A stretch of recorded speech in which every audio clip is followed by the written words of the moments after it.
budúcnosť a o deti. V dnešnej dobe je to už celkom inak. Ale prečo sa všetci pýtajú, prečo ženy začali zasahovať do mužských úloh? Veď predsa ani Boh, ani nikto nerozdelil úlohy na tomto svete. Prečo jedna úloha patrí žene a iná mužovi? Ak je žena úspešná vo funkcii, ktorá prináleží mužovi, ako sú napríklad vedúce funkcie v rôznych firmách, tak muži začínajú mať výčitky voči ženám iba preto, čo dosiahli. Myslím, že takto by to nemalo byť. Ženy majú právo zúčastňovať sa na takých úlohách ako muži a to platí aj naopak. Stávajú sa aj prípady, keď muž ostáva doma pri deťoch a žena pracuje. Niekedy to však inak nejde, aj keď si myslím, že úplne prvou úlohou, na ktorú by mala dbať žena, je výchova detí a starostlivosť o nich. Rozdiely medzi mužom a ženou. Muži a ženy sa líšia v dôležitých hľadiskách, ktoré nás, keď budú pochopené a chované v úcte, môžu viesť k lepšej radosti zo seba navzájom. Biblia viac než akékoľvek rozdiely zdôrazňuje skôr rovnosť mužov a žien a nevidí žiadny základ pre rozdelenie úloh či funkcií podľa pohlavia.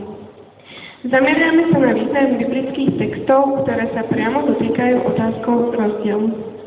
Je tu naozaj rozdiel?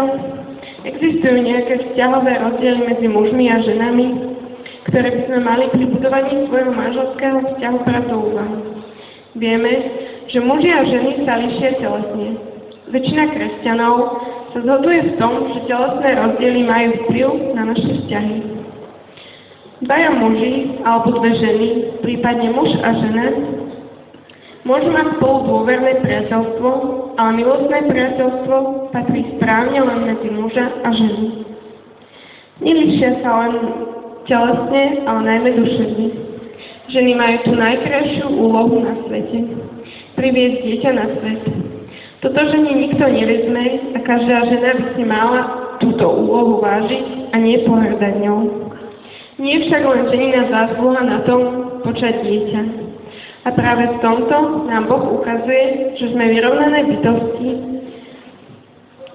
a jeden bez druhého nemôžeme žiť, pretože by sa na tejto zemi neudržala civilizácia.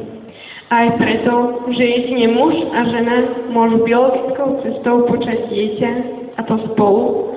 Práve preto mužovo poslanie, teda aspoň podľa mňa, je uchraňovať svoju rodinu, svoju manželku a deti.